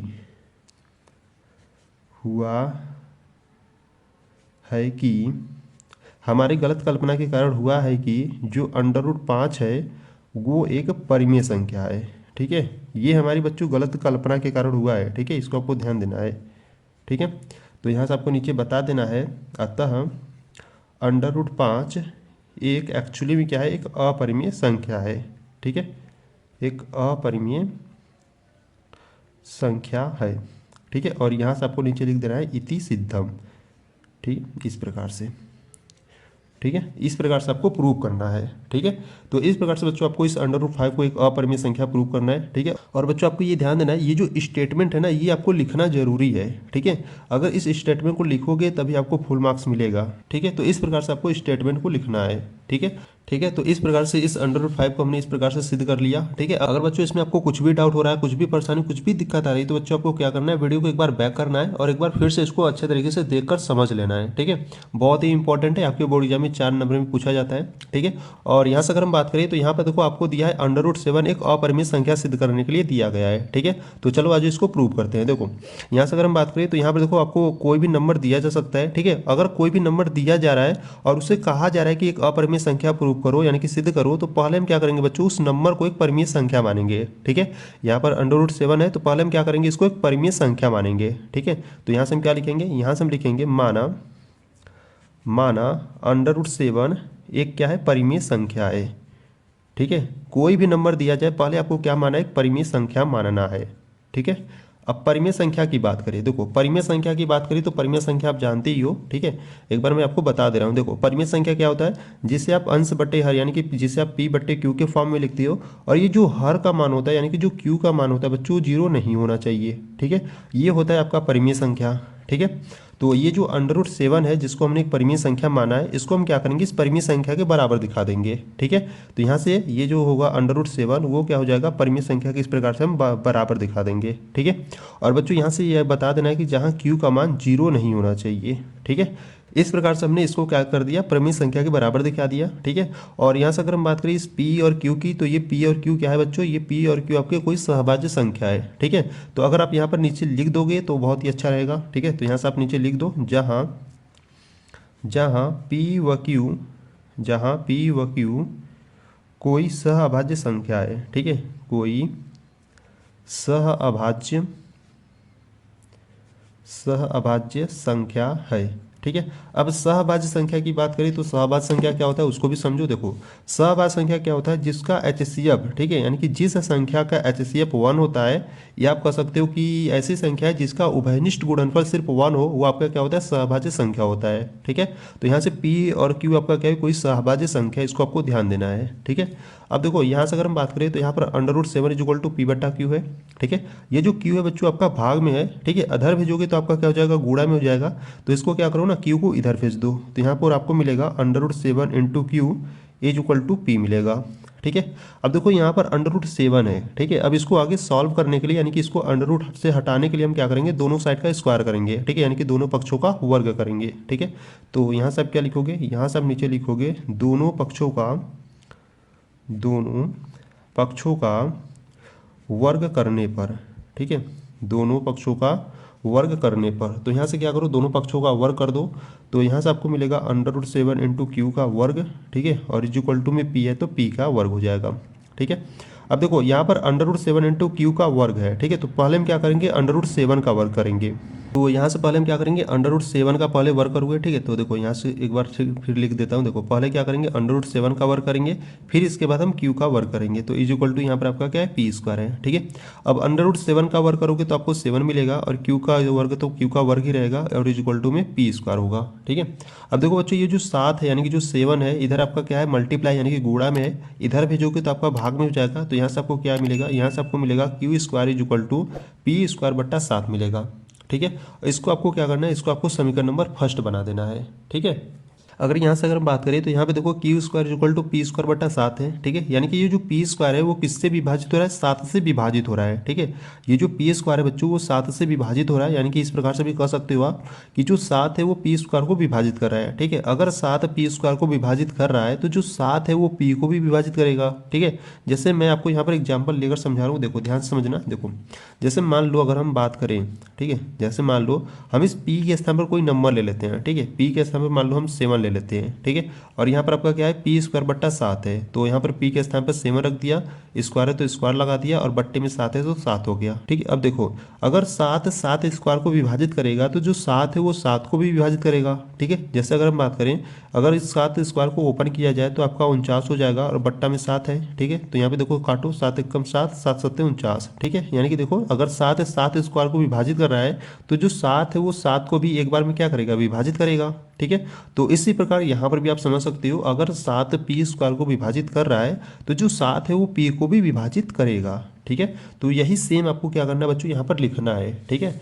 तो यहाँ पर आप क्या लिखोगे, यहाँ पर आप लिखोगे चूंकि जो 7 है वो पी स्क्वायर को, ठीक है, जो 7 है वो पी स्क्वायर को विभाजित करता है, ठीक है, विभाजित करता है, ठीक है। अगर 7 पी स्क्वायर को विभाजित कर रहा है तो जो 7 है वो पी को भी विभाजित करेगा, ठीक है। तो यहाँ से आप नीचे लिखोगे, इसीलिए जो 7 है वो पी को, ठीक है, पी को भी विभाजित करेगा, पी को भी विभाजित करेगा, ठीक है। इसको आपको क्या करना है, इसको आपको समीकरण नंबर 2 बना लेना है, ठीक है। अब देखो बच्चों इतना करने के बाद, ठीक है, इतना करने के बाद यहाँ पर आपको क्या करना है बच्चों, पुनः मानना है, ठीक है। अब क्या मानोगे, ध्यान से समझो, देखो यहाँ से आप लिखोगे पुनः माना, ठीक है। अब देखो आप क्या मानोगे, देखो यहाँ पर अगर हम बात करें तो यहाँ पर क्या है, q square equal to p square बटा 7 है, ठीक है। यानी कि जो पी स्क्वायर है वो किससे विभाजित हो रहा है, 7 से विभाजित हो रहा है, ठीक है। तो यहाँ पर जो विभाजित होगा, ठीक है, जो विभाजित होगा उसके इक्वल मानेंगे। देखो यहाँ पर पी विभाजित हो रहा है तो पी के इक्वल मानेंगे, और जो नंबर विभाजित करेगा उस नंबर को मान लेंगे, ठीक है। और यहाँ पर इस नंबर के साथ हम इंटू में के मान लेते हैं, ठीक है। आप के स्थान पर कुछ भी मान सकते हो, वो आपके ऊपर डिपेंड करता है, ठीक है। यहाँ पर हमने के माना तो यहाँ पर हम बता देंगे कि जहाँ के कोई पूर्णांक है, ठीक है, जहाँ के कोई पूर्णांक है, ठीक है, यानी कि इंटीजर नंबर है, ठीक है। अगर आप x मानते तो यहाँ पर आपको बता देना पड़ता कि जहाँ x कोई पूर्णांक है, अगर y मानते तो आपको बताना पड़ता कि जहाँ y कोई पूर्णांक है, ठीक है। यानी कि कुछ भी मानो आपको बता देना कि भैया वो पूर्णांक है, ठीक है। अब देखो यहाँ से अगर हम बात करें तो p इक्वल टू 7 के मान लिया, ठीक है। अब इस p का हम मान क्या करेंगे, अब इस p का जो मान है ना बच्चों, इसको हम क्या करेंगे, समीकरण नंबर 1 में रख देंगे, ठीक है। तो यहाँ से हम लिखेंगे p का मान समीकरण 1 में रखने पर, ठीक है, जो p का मान है उसको हम क्या करेंगे, समीकरण नंबर 1 में रखेंगे। तो समीकरण नंबर 1 क्या है आपका, q square is equal to, देखो यहाँ पर p स्क्वायर है तो p इज इक्वल टू हमने 7 के माना है, यानी कि हम p के स्थान पर क्या रखेंगे, 7 के रख देंगे, और स्क्वायर है तो स्क्वायर लगा देंगे, बट्टे में 7 है तो 7 हो गया, ठीक है। अब इसको सॉल्व करें तो देखो 7 का स्क्वायर कितना होता है, 49 होता है, और k का करोगे तो k स्क्वायर, और बट्टे में 7 है, ठीक है। तो देखो संख्या कट रही तो काट दो, 7 एकम 7, 7 सत्ते 49, यानी कि इसको सॉल्व करने पर आपको मिला 7 के स्क्वायर, ठीक है। तो यहाँ से आपको मिला q square is equal to 7 k square. अब देखो बच्चों ये जो 7 है वो आपका क्या है, गुणा में है, इधर लाओगे तो बट्टे में हो जाएगा, यानी कि क्यू स्क्वायर बट्टा 7 इज इक्वल टू के स्क्वायर मिलेगा, ठीक है। अगर इसको सही फॉर्म में लिखे तो इस प्रकार से लिख सकते हैं, क्या यहाँ से आपका हो जाएगा k square is equal to q square बट्टा 7 हो जाएगा, ठीक है। अब देखो बच्चों यहाँ से अगर हम बात करें तो ये जो 7 है वो किसको विभाजित कर रहा है, क्यू स्क्वायर को विभाजित कर रहा है, ठीक है। अगर 7 क्यू स्क्वायर को विभाजित कर रहा है तो जो 7 है वो क्यू को भी विभाजित करेगा, ठीक है। जैसे यहाँ पर हमने समझा था कि अगर 7 पी स्क्वायर को विभाजित करता था तो जो 7 है बच्चों वो पी को भी विभाजित कर रहा था, ठीक है। तो सेम इसी प्रकार से यहाँ पर भी है, ठीक है। तो यहाँ पर हम क्या करेंगे, यहाँ पर भी हम इसी प्रकार से लिखेंगे, देखो क्या लिखेंगे, चूँकि जो 7 है वो क्यू स्क्वायर को विभाजित करता है, ठीक है, जो 7 है वो क्यू स्क्वायर को विभाजित करता है, ठीक है, विभाजित करता है, ठीक है। तो इसीलिए जो 7 है वो Q को भी विभाजित करेगा, ठीक है, Q को भी विभाजित करेगा, ठीक है। और इसको आपको क्या करना है, इसको आपको समीकरण नंबर 3 बना लेना है, ठीक है। अब देखो यहाँ से अगर हम बात करें तो यहाँ पे देखो समीकरण 2 और समीकरण नंबर 3 से, देखो समीकरण 2 कर रहा है कि जो 7 है वो P को भी विभाजित करेगा, और समीकरण नंबर 3 कर रहा है जो 7 है वो Q को भी विभाजित करेगा, ठीक है। यानी कि हम कह सकते हैं कि ये समीकरण नंबर 2 और 3 से हम कह सकते हैं कि इस P और Q का जो उभयनिष्ठ गुणनफल है वो 7 है, ठीक है। यानी कि देखो ये जो 7 है बच्चों वो P को भी विभाजित कर रहा है और Q को भी कर रहा है, ठीक है। यानी कि P व Q का जो उभयनिष्ठ गुणनफल है वो कितना है, 7 है, ठीक है। तो इस प्रकार से आप समझ सकते हो, ठीक है। और बच्चों ये P और Q आपका था क्या, तो P और Q आपका कोई सहभाज्य संख्या था। अब सहभाज्य संख्या आप जानते हो जिसका HCF 1 होता है, ठीक है, यानी कि जिसका उभयनिष्ठ गुणनफल सिर्फ 1 हो, ठीक है। पर यहाँ पर P और Q का जो उभयनिष्ठ गुणनफल आ रहा है वो कितना आ रहा है, 7 आ रहा है, ठीक है। आना कितना चाहिए था, आना 1 चाहिए था, पर यहाँ पर 7 आ रहा है, जो कि हमारी कल्पना के विपरीत है, ठीक है। तो इस प्रकार से इस P और Q का जो उभयनिष्ठ गुणनफल है बच्चों वो 7 आ रहा है, ठीक है। आना कितना चाहिए था, आना 1 चाहिए था, पर यहाँ पर जो इसका जो उभयनिष्ठ गुणनफल आ रहा है वो 7 आ रहा है, ठीक है, जो हमारी कल्पना के विपरीत हो जाएगा, ठीक है। यानी कि यहाँ पर जो √7 है इसको हम एक परिमेय संख्या प्रूव नहीं कर पाएंगे, ठीक है। यहाँ पर हमारा क्या जा रहा है, विरोधाभास आ जा रहा है। तो यहाँ पर देखो हम क्या नीचे लिखेंगे, इस प्रकार से देखो आपको समझना है। देखो यहाँ पर हम क्या लिखेंगे, देखो पहले तो आपको यही लिखना है कि समीकरण नंबर 2 और समीकरण नंबर 3 से हमें यह पता चलता है कि इस P और इस Q का जो उभयनिष्ठ गुणनफल है वो क्या है, 7 है, ठीक है, जो हमारी कल्पना के विपरीत है। आपको सेम यही आपको लिखना है। क्या लिखोगे, देखो यहाँ से आप लिखोगे समीकरण, देखो समीकरण 2 व 3 से, ठीक है, समीकरण 2 व 3 से हमें यह पता चलता है कि हमें यह पता चलता है कि हमें यह पता चलता है कि, ठीक है, हमें यह पता चलता है कि P व Q का, ठीक है, P व Q का उभयनिष्ठ गुणनफल, P व Q का उभयनिष्ठ गुणनफल, P व Q का जो उभयनिष्ठ गुणनफल है क्या है, वो 7 है, ठीक है, 7 है, जो हमारी कल्पना के विपरीत है, जो हमारी कल्पना के विपरीत है, ठीक है, कल्पना के विपरीत है, ठीक है। इस प्रकार से आपको लिख देना है। अब इसके नीचे बच्चों आपको क्या करना है, थोड़ा सा स्टेटमेंट लिखना है, ठीक है। इस स्टेटमेंट को जो इसके नीचे लिखने वाले ना, इस स्टेटमेंट को बच्चों आपको जरूर लिखना है, ठीक है, तभी आपको फुल मार्क्स मिलेगा, ठीक है। तो यहाँ पर देखो हम क्या लिखेंगे, यहाँ पर आप लिखोगे अतः यह विरोधाभास, अतः यह विरोधाभास हमारी गलत कल्पना के कारण हुआ है कि, हमारी गलत कल्पना के कारण, ठीक है, हमारी गलत कल्पना के कारण हुआ है कि जो करड़ी में 7 है वो एक परिमेय संख्या है, ठीक है। ये हमारी गलत कल्पना के कारण हुआ है, इसको आपको ध्यान देना है, ठीक है। तो यहाँ से आप नीचे बता दोगे अतः √7 एक अपरिमेय संख्या है, ठीक है, अपरिमेय संख्या है। और यहाँ से आपको नीचे लिख देना है इति सिद्धम, ठीक है। इस प्रकार से इसको आपको यानी कि सिद्ध करना था, ठीक है। तो इस प्रकार से बच्चों आपको √7 को एक अपरिमेय संख्या प्रूव करना है, ठीक है। और ये सिंपल मेथड है, ठीक है। अगर आप इस प्रकार से बोर्ड एग्जाम में करोगे तो आपको एकदम फुल मार्क्स और किसी भी प्रकार का आपका नंबर नहीं कटेगा, ठीक है। ये जो आपको क्वेश्चन दिख रहा है कि सिद्ध कीजिए कि 5 माइनस करड़ में 3 एक अपरिमेय संख्या है, बच्चों ये हर साल आपके बोर्ड एग्जाम में 4 नंबर में पूछा जाता है, ठीक है। तो अगर आप 4 नंबर पक्का करना चाहते हो तो बच्चों इस वीडियो को शुरू से लेकर एंड तक वॉच करो। मैं आपको बहुत ही सिंपल मेथड से आज की वीडियो में इसको प्रूव यानी कि सिद्ध कराने वाला हूँ, ठीक है। तो देखो बच्चों यहाँ पर आपको 5 माइनस करड़ में 3 दिया है, ठीक है। इसके स्थान पर आपको कोई भी नंबर दिया जा सकता है, ठीक है। यहाँ पर आपको बच्चों कोई भी नंबर दिया जा सकता है, ठीक है। तो अगर आप इसको, ये जो आपको 5 माइनस करड़ में 3 है ना, अगर इसको आप सीख लेते हो, अच्छे तरीके से समझ लेते हो, तो बच्चों यहाँ पर आपको कोई भी नंबर दिया जाए उन सभी को भी बहुत अच्छे तरीके से प्रूव यानी कि सिद्ध कर लोगे, ठीक है। तो इसलिए बच्चों इसको बहुत ही ध्यान से देखना, मैं आपको बहुत ही सिंपल मेथड से बताने वाला हूँ, ठीक है। तो चलो आज इसको सिद्ध करते हैं। देखो यहाँ से अगर हम बात करें तो यहाँ पर आपको नंबर दिया है 5 माइनस करड़ में 3, ठीक है। और इससे कहा जा रहा है कि एक अपरिमेय संख्या प्रूव करो, ठीक है। यानी कि बच्चों यहाँ पर आपको कोई भी नंबर दिया जाए और कहा जाए कि एक अपरिमेय संख्या प्रूव करो, तो उसको पहले आपको क्या करना है, उसको पहले एक परिमेय संख्या मानना है उस नंबर को, ठीक है। जैसे यहाँ पर 5 माइनस करड़ में 3 है ना, इसको पहले हम क्या करेंगे, इसको हम परिमेय संख्या मानेंगे, ठीक है। तो यहाँ से हम क्या लिखेंगे, यहाँ से हम लिखेंगे माना 5 माइनस करड़ी में 3 एक परिमेय संख्या है, ठीक है। आपको कोई भी नंबर दिया जाए पहले उसको आपको एक परिमेय संख्या ही मानना है, ठीक है। तो परिमेय संख्या इस प्रकार से हमने मान लिया, ठीक है। और यहाँ से अगर हम बात करें तो परिमेय संख्या क्या होता है, देखो परिमेय संख्या की बात करें तो परिमेय संख्या जिसे आप अंश बटे हर यानी कि P बटे Q के फॉर्म में लिखते हो, और जो हर यानी कि जो Q का मान होता है वो 0 नहीं होना चाहिए, ठीक है। ये क्या होता है, परिमेय संख्या होता है, ठीक है। तो यहाँ पर हमने ये जो 5 माइनस करड़ में 3 है इसको हमने एक परिमेय संख्या माना है, तो इसको हम क्या करेंगे ना बच्चों, इसको हम परिमेय संख्या के बराबर दिखा देंगे, ठीक है। यानी कि कहने का क्या मतलब, ये जो 5 माइनस करड़ में 3 है ना, इसको हम क्या करेंगे, परिमेय संख्या P बट्टा Q के बराबर दिखा देंगे, ठीक है। और यहाँ से हम बता देंगे कि जहाँ Q का मान 0 नहीं होना चाहिए, ठीक है। और अगर हम बात करें ये पी और क्यू है क्या, तो पी और क्यू बच्चों आपका कोई सहभाज्य संख्या है। ठीक है, तो ये भी आपको बता देना है यहाँ से। तो यहाँ से आप नीचे लिख दोगे तो सही रहेगा। ठीक है, तो नीचे आप लिखोगे जहाँ पी व क्यू, जहाँ पी व क्यू कोई सहअभाज्य संख्या है। ठीक है, कोई सहअभाज्य संख्या है।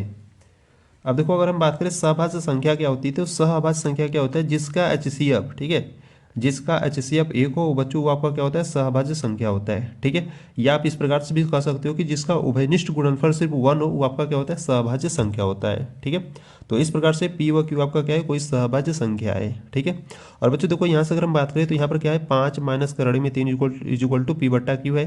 ठीक है, अगर इसको थोड़ा सा हम सॉल्व करें, ठीक है, देखो यहाँ पर मैं क्या करता हूँ ना, ये जो माइनस का करड़ी में 3 है इसको क्या करो, उधर भेजो। ठीक है, जब बराबर के उधर भेजोगे तो आपका प्लस का हो जाएगा। ठीक है, बराबर में इधर आपका सिर्फ 5 बचेगा, तो ये 5 हो गया। अब ये जो पी बट्टा क्यू है ना, इसको इधर लाओ, पी बट्टा क्यू को इधर लाओगे तो माइनस का पी बट्टा क्यू हो जाएगा। ठीक है, अब देखो यहाँ पर हमको क्या मिला, हमको मिला करड़े में 3 इक्वल टू 5 माइनस पी बट्टा क्यू। ठीक है, और बच्चों ये पी और क्यू है क्या, तो पी और क्यू आपका कोई सहभाज्य संख्या है। ठीक है, अब पी और क्यू अगर सहभाज्य संख्या है तो ये जो पूरा टर्म होगा ये आपका एक परिमेय संख्या होगा। ठीक है, अगर ये पूरा टर्म अगर एक परिमेय संख्या है तो इसके बराबर करड़े में 3 है, यानी कि ये भी एक परिमेय संख्या होगा। ठीक है, तो यहीं पर हम क्या करेंगे, लिखेंगे। देखो यहाँ पर हम क्या लिखेंगे, यहाँ पर हम लिखेंगे चूंकि पी व क्यू, ठीक है, पी व क्यू कोई सहअभाज्य संख्या है। ठीक है, कोई सहअभाज्य, कोई सहअभाज्य संख्या है। ठीक है, इसीलिए इसीलिए ये जो पूरा टर्म है ना 5 माइनस पी बट्टा क्यू, ठीक है, इसीलिए जो 5 माइनस पी बट्टा क्यू एक, ठीक है, यहाँ पर लिखोगे एक परिमेय संख्या है, एक परिमेय संख्या है। ठीक है, अगर p और q आपका कोई सहभाज्य संख्या है तो ये जो पूरा टर्म है 5 माइनस पी बट्टा क्यू ये आपका पूरा एक परिमेय संख्या होगा। ठीक है, अगर ये एक परिमेय संख्या है बच्चों तो इसके बराबर हमें आपका करड़े में 3 है, तो ये भी आपका एक परिमेय संख्या होना चाहिए। ठीक है, तो यहीं पर नीचे आप लिखोगे इसीलिए करड़ी में 3 भी, ठीक है, इसीलिए करड़ी में 3 भी एक परिमेय संख्या होगा। ठीक है, एक परिमेय संख्या होगा। ठीक है, इस प्रकार से आप लिख दोगे। ठीक है, और बच्चों अगर हम बात करें तो ये जो करड़े में 3 होता है वो आपका क्या होता है, एक अपरिमेय संख्या होता है। ठीक है, अगर हम बात करें ये जो करड़े में 3 होता है ये आपका क्या होता है, एक अपरिमेय संख्या होता है। तो यहाँ पर आप इसके बाद क्या लिखोगे, देखो यहाँ पर आपने लिखा कि जो करड़े में 3 है वो भी क्या होगा, एक परिमेय संख्या होगा। ठीक है, ये क्यों हुआ था परिमेय संख्या, क्योंकि ये जो आपका 5 माइनस पी बट्टा क्यू था ये पूरा परिमेय संख्या है। ठीक है, अब इसके बराबर में ये भी है तो हमने लिख दिया कि भैया ये भी आपका एक परिमेय संख्या होगा। ठीक है, परंतु हम जानते हैं कि ये जो करड़े में 3 है वो आपका क्या होता है, एक अपरिमेय संख्या होता है। ठीक है, तो इसके आगे लिखोगे आप करड़े में 3 भी एक परिमेय संख्या होगा, फिर इसके आगे लिखोगे परंतु हम जानते हैं कि, ठीक है, परंतु हम जानते हैं कि जो करड़ी में 3 है वो एक्चुअली में क्या होता है, एक अपरिमेय संख्या होता है। ठीक है, अपरिमेय संख्या होता है। ठीक है, इस प्रकार से आपको लिख देना है। ठीक है, अब देखो बच्चों यहाँ से अगर हम बात करें तो ये जो करड़ी में 3 है ये आपका क्या होता है, एक अपरिमेय संख्या है। ठीक है, और ये जो पूरा टर्म है ये एक परिमेय संख्या है। ठीक है, और आप जानते हो कि कभी भी जो अपरिमेय संख्या होता है, ठीक है, आप जानते हो कि कभी भी जो अपरिमेय संख्या बच्चों होता है वो परिमेय संख्या के बराबर नहीं होता है। ठीक है, तो यहाँ पर क्या हो जाएगा, देखो ये जो करड़ी में 3 है वो आपका क्या है, एक अपरिमेय संख्या है, और ये जो पूरा टर्म है ये आपका एक परिमेय संख्या है। ठीक है, तो कभी भी जो अपरिमेय संख्या है वो परिमेय संख्या के बराबर नहीं होता है। ठीक है, तो यहाँ से आप नीचे इस प्रकार से यहाँ पर देखो आपको यहाँ पे जो स्टेटमेंट है इसी प्रकार से लिखना है। देखो क्या लिखोगे, यहाँ से आप लिखोगे यह विरोधाभास, ठीक है, यहाँ से आप लिखोगे यह विरोधाभास हमारी गलत कल्पना के कारण हुआ, कि हमारी गलत कल्पना के कारण, ठीक है, कल्पना के कारण हुआ है कि ये जो 5 माइनस पी बट्टा क्यू है वो क्या है, एक परिमेय संख्या है। ठीक है, ये देखो बच्चों ये हमारी गलत कल्पना के कारण हुआ है। ठीक है, परिमेय संख्या है। ठीक है, तो यहाँ पर आपको नीचे बता देना है, अतः ये जो 5 माइनस करड़ी में 3 है वो क्या है, एक अपरिमेय संख्या है।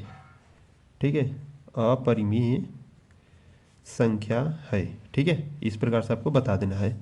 और यहाँ पर अगर हम बात करें तो यहाँ पर हमने लिखा कि यह विरोधाभास हमारी गलत कल्पना के कारण हुआ है कि यहाँ पर 5 माइनस करड़ी में 3 रहेगा। ठीक है, इसको आपको बना देना है।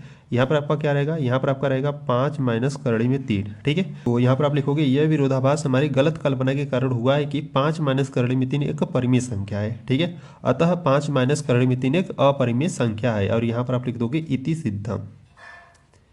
ठीक है, इस प्रकार से बच्चों आपको प्रूव करना था। ठीक है, और इसी प्रकार से बच्चों आपको यहाँ पर कोई भी नंबर दिया जाए इसी प्रकार से सभी नंबर को प्रूव करना है। ठीक है, और हाँ यहाँ पर आपको ध्यान देना, यहाँ पर आपको जो भी नंबर दिया जाए वो प्लस में रहे या माइनस में रहे, तब आपको इस प्रकार से प्रूव करना है। ठीक है, तो अगर आपको इसमें कुछ भी डाउट, कुछ भी प्रॉब्लम, कुछ भी दिक्कत आ रही है तो बच्चों आपको क्या करना है, वीडियो को एक बार बैक करो, एक बार फिर से देखो और एक बार अच्छे तरीके से समझ लो। ठीक है, क्योंकि ऐसे क्वेश्चन आपकी बोर्ड में 4 नंबर में पूछे जाएंगे। ठीक है, तो यहाँ से अगर हम बात करें तो यहाँ पर आपको क्या दिया है, 3 × √2 दिया है। ठीक है, और इसको आपको क्या करना है, एक अपरिमेय संख्या प्रूव करना है, यानी कि सिद्ध करना है। ठीक है, तो बच्चों यहाँ पर आपको कोई भी नंबर दिया जाए और उसे कहा जाए कि एक अपरिमेय संख्या प्रूव करो, तो पहले हम क्या करते हैं ना, उस नंबर को पहले एक परिमेय संख्या मानते हैं। ठीक है, तो यहाँ पर 3 × √2 है ना, पहले हम इसको क्या मानेंगे, एक परिमेय संख्या मानेंगे। ठीक है, तो यहाँ पर हम क्या लिखेंगे, यहाँ पर हम लिखेंगे माना 3 × √2 एक परिमेय संख्या है। ठीक है, कोई भी नंबर दिया जाए पहले हम क्या करते हैं बच्चों, उसको एक परिमेय संख्या ही मानते हैं। ठीक है, तो यहाँ पर मैंने लिखा माना 3 ×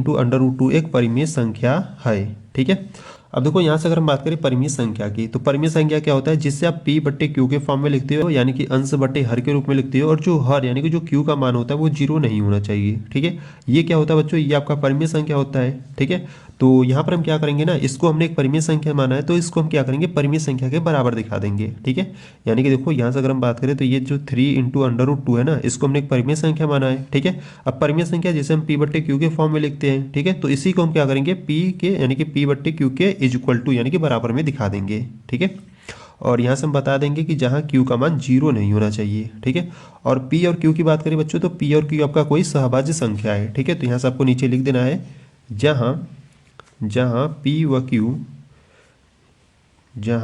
व q कोई सहअभाज्य संख्या है।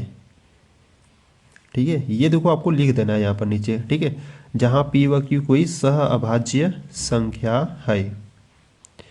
ठीक है, अब यहाँ से अगर हम बात करें सहभाज्य संख्या क्या होती है तो इसको भी समझो। देखो सहभाज्य संख्या क्या होता है, जिसका HCF 1 हो। ठीक है, जिसका HCF 1 हो वो आपका क्या होता है, सहभाज्य संख्या होता है। या आप इस प्रकार से समझ सकते हो कि जिसका उभयनिष्ठ गुणनफल सिर्फ 1 हो वो क्या होता है, आपका सहभाज्य संख्या होता है। ठीक है, तो यहाँ से p व q आपका क्या है, कोई सहभाज्य संख्या है। ठीक है, अब देखो यहाँ पर अगर हम बात करें तो यहाँ पर आपका क्या है, 3 × √2 = p/q है। ठीक है, अगर हम इसको सॉल्व करें थोड़ा सा तो देखो ये जो 3 है बच्चों, ये आपका गुणा में है, इधर लाओगे बराबर के इधर लाओगे तो ये बट्टे में हो जाएगा। तो यहाँ से आपको मिलेगा √2 = 1/3।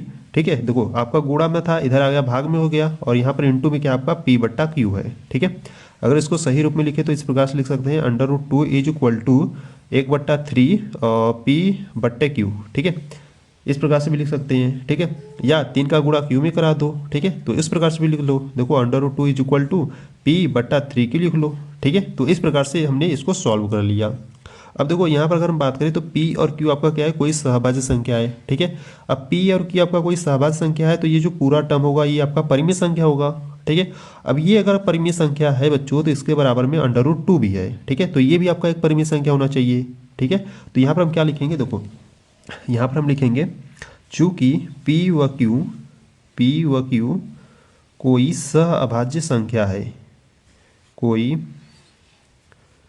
सहअभाज्य संख्या है। ठीक है, p व q क्या है, कोई सहअभाज्य संख्या है, इसीलिए जो पूरा टर्म है p/3q ना, ये पूरा क्या हो जाएगा, कि आपका एक परिमेय संख्या हो जाएगा। ठीक है, तो यहाँ से आगे लिखोगे इसीलिए p/3q। ठीक है, इसीलिए p/3q एक परिमेय संख्या होगा।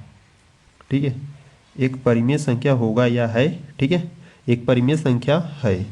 ठीक है, अब देखो अगर ये पूरा टर्म, ठीक है, p/3 को अगर ये पूरा टर्म एक परिमेय संख्या है तो इसके बराबर में √2 है, यानी कि ये भी आपका एक परिमेय संख्या होगा। ठीक है, तो इसीलिए यहाँ पर हम लिखेंगे, इसीलिए √2 भी एक परिमेय संख्या होगा। ठीक है, परिमेय संख्या होगा। ठीक है, अब देखो यहाँ पर हम जानते हैं कि जो अंडर रूट 2 होता है बच्चों आपका क्या होता है, एक अपरिमेय संख्या होता है। ठीक है, तो कभी भी, ठीक है, कभी भी जो आपका अपरिमेय संख्या होता है, कभी भी जो आपका एक अपरिमेय संख्या होता है बच्चों, वो परिमेय संख्या के बराबर नहीं होता है। ठीक है, तो यहाँ पर क्या है, ये जो अंडर रूट 2 होता है बच्चों, ये आपका एक्चुअली में क्या होता है, एक अपरिमेय संख्या होता है। ठीक है, तो इसी के आगे आप लिखोगे, देखो करड़ी में 2 भी एक परिमेय संख्या होगा। अब ये क्यों हुआ था, क्योंकि ये पूरा टर्म आपका परिमेय संख्या है। ठीक है, तो यहाँ पर आप लिखोगे आगे, परंतु हम जानते हैं कि, परंतु हम जानते हैं कि अंडर रूट 2 एक अपरिमेय संख्या होता है, एक अपरिमेय संख्या होता है। ठीक है, तो इतना लिखने के बाद, ठीक है, इतना लिखने के बाद बच्चों यहाँ पर हम क्या करेंगे, थोड़ा सा स्टेटमेंट लिखेंगे। ठीक है, अब क्यों स्टेटमेंट लिखेंगे, क्योंकि देखो ये जो आपका पूरा टर्म है, ये पूरा एक परिमेय संख्या है और ये आपका एक अपरिमेय संख्या है, और आप जानते हो कि कभी भी जो अपरिमेय संख्या होता है वो परिमेय संख्या के बराबर नहीं होता है। ठीक है, तो यहाँ पर हम क्या करेंगे, स्टेटमेंट लिखकर इसको हम सिद्ध कर देंगे। ठीक है, तो यहाँ पर हम क्या लिखेंगे, यहाँ पर हम लिखेंगे अतः यह विरोधाभास हमारी गलत कल्पना के कारण हुआ है कि, हमारी गलत कल्पना के कारण, हमारी गलत कल्पना के कारण हुआ है कि, ठीक है, हमारी गलत कल्पना के कारण हुआ है कि 3 इंटू अंडर रूट 2 एक परिमेय संख्या है, एक परिमेय संख्या है। ठीक है, ये जो 3 इंटू अंडर रूट 2 है बच्चों, एक परिमेय संख्या, ये हमारी गलत कल्पना के कारण हुआ है। ठीक है, तो यहाँ से आपको नीचे बता देना है, अतः 3 इंटू अंडर रूट 2 एक एक्चुअली में क्या है, एक अपरिमेय संख्या है। ठीक है, एक अपरिमेय संख्या है। ठीक है, और यहाँ से आपको नीचे लिख देना है इति सिद्धम। ठीक है, इसी प्रकार से इसको आपको प्रूव यानी कि सिद्ध करना था। ठीक है, तो इस प्रकार से बच्चों इसको आपको प्रूव करना था 3 इंटू अंडर रूट 2 को। यहाँ से अगर हम बात करें तो यहाँ से करा है कि सिद्ध कीजिए कि 3 प्लस 2 इंटू अंडर रूट 5 एक अपरिमेय संख्या है। ठीक है, यानी कि इस नंबर को हमको क्या करना है, एक अपरिमेय संख्या प्रूव करना है। ठीक है, और बच्चों आपको ये भी ध्यान देना है ना, इस नंबर के स्थान पर कोई भी नंबर दिया जाए और कहा जाए कि एक अपरिमेय संख्या प्रूव करो यानी कि सिद्ध करो, तो पहले हमको क्या करना है, उस नंबर को पहले एक परिमेय संख्या मानना है। ठीक है, तो यहाँ पर 3 प्लस 2 इंटू अंडर रूट 5 को हम क्या करेंगे, पहले एक परिमेय संख्या मानेंगे। ठीक है, तो यहाँ पर हम लिखेंगे माना, यहाँ पर हम क्या लिखेंगे, माना 3 प्लस 2 इंटू अंडर रूट 5 एक परिमेय संख्या है। ठीक है, पहले देखो कोई भी नंबर बच्चों आपको दिया जाए ना, पहले उसको आपको क्या करना है, पहले परिमेय संख्या ही मानना है। ठीक है, तो यहाँ पर हमने लिखा माना 3 प्लस 2 इंटू अंडर रूट 5 एक परिमेय संख्या है। ठीक है, अब देखो परिमेय संख्या की बात करें तो परिमेय संख्या क्या होता है, परिमेय संख्या की बात करें तो जिसे हम p बट्टे q के फॉर्म में लिखते हैं, यानी कि अंश बट्टे हर के रूप में लिखते हैं, और जो हर यानी कि जो q का मान होता है वो 0 नहीं होना चाहिए। ठीक है, ये आपका क्या होता है, ये आपका परिमेय संख्या होता है। ठीक है, और हम क्या करेंगे, ये जो हमने 3 प्लस 2 इंटू अंडर रूट 5 को हमने एक परिमेय संख्या माना है ना, इसको हम क्या करेंगे, परिमेय संख्या के बराबर दिखा देंगे। ठीक है, यानी कहने का क्या मतलब, यानी कि देखो ये जो 3 प्लस 2 इंटू अंडर रूट 5 है ना, इसको हम क्या करेंगे, परिमेय संख्या p बट्टे q के बराबर दिखा देंगे। ठीक है, और यहाँ से हम बता देंगे कि जहाँ q का मान 0 नहीं होना चाहिए। ठीक है, और यहाँ से अगर हम बात करें ये p और q है क्या, तो ये भी आपको बता देना है कि p और q आपका कोई सहभाज्य संख्या है। ठीक है, तो यहाँ से आप नीचे लिख दोगे जहाँ p व q, ठीक है, जहाँ p व q कोई सहअभाज्य संख्या है। ठीक है, कोई सहअभाज्य संख्या है। ठीक है, इस प्रकार से। और यहाँ से अगर हम बात करें सहअभाज्य संख्या क्या होती है, तो देखो सहअभाज्य संख्या क्या होता है, जिसका HCF 1 हो। ठीक है, ऐसे संख्या जिसका HCF 1 हो बच्चों आपका क्या होता है, सहअभाज्य संख्या होता है। ठीक है, या आप इस प्रकार से भी कह सकते हो कि जिसका उभयनिष्ठ गुणनफल सिर्फ 1 हो, वो आपका क्या होता है, सहअभाज्य संख्या होता है। ठीक है, अब देखो यहाँ पर हमने p और q को हमने सहभाज्य संख्या मान लिया। ठीक है, तो यहाँ पर अगर हम बात करें तो यहाँ पर आपका क्या है, 3 plus 2 into under root 5 is equal to p बट्टा q है। ठीक है, अब इसको थोड़ा सा सॉल्व करते हैं। तो देखो ये जो आपका 3 है इधर प्लस का है, बराबर को उधर भेजोगे तो माइनस का हो जाएगा। ठीक है, तो यहाँ पर आपका क्या बचेगा, 2 into under root 5 is equal to p बट्टा q। अगर 3 को बराबर को उधर भेजोगे तो आपका माइनस का 3 हो जाएगा। ठीक है, और यहाँ से अगर हम बात करें तो ये जो 2 है ना बच्चों, इसको भी उधर भेज दो, ठीक है, क्योंकि हमको इस प्रकार से बनाना है ना, देखो हमको नंबर इस प्रकार से बनाना है कि एक अपरिमेय संख्या के बराबर सभी नंबर को रखना है, ठीक है। तो ये जो √5 है ना, ये आपका एक अपरिमेय संख्या है, तो इस अपरिमेय संख्या के बराबर हमको क्या करना है, सभी नंबर को रखना है, ठीक है। तो यहाँ पर जो 2 है ना, इसको भी हम क्या करेंगे, हटाएंगे, यहाँ से रिमूव करेंगे, ठीक है। तो 2 इधर क्या है, गुणा में इधर भेजोगे तो आपका बट्टे में हो जाएगा, यानी कि अगर हम इसको लिखें तो देखो √5 इज इक्वल टू, इस 2 को हम क्या करेंगे, इधर भेजेंगे, यानी कि बराबर के इधर भेजेंगे, तो आपका कितना हो जाएगा, 1/2 हो जाएगा, ठीक है। और ब्रैकेट में आपका क्या हो जाएगा, p/q माइनस का 3 हो जाएगा, ठीक है। और यहाँ से अगर हम बात करें तो अगर मल्टीप्लाई कराना चाहते हो तो करा सकते हो, ठीक है, या आप इस प्रकार से भी छोड़ सकते हो इसको, ठीक है, इसी प्रकार से रहने दो, ठीक है। अब देखो बच्चे, यहाँ से अगर हम बात करें, ये P और Q है क्या, तो P और Q आपका कोई सहभाज्य संख्या है, ठीक है। अब P और Q आपका कोई सहभाज्य संख्या है, तो ये जो पूरा टर्म है ना, 1/2 ब्रैकेट में p/q माइनस 3, ये जो पूरा टर्म है ना बच्चों, ये आपका परिमेय संख्या होगा, ठीक है। अगर ये पूरा एक परिमेय संख्या है तो इसके बराबर में करड़ी में 5 है, यानी ये भी आपका एक परिमेय संख्या होगा, ठीक है। तो यही हम क्या करेंगे, सेम यहाँ पर लिखेंगे, क्या लिखेंगे, यहाँ से हम लिखेंगे P व Q कोई सहअभाज्य संख्या है, ठीक है, कोई सहअभाज्य संख्या है, ठीक है।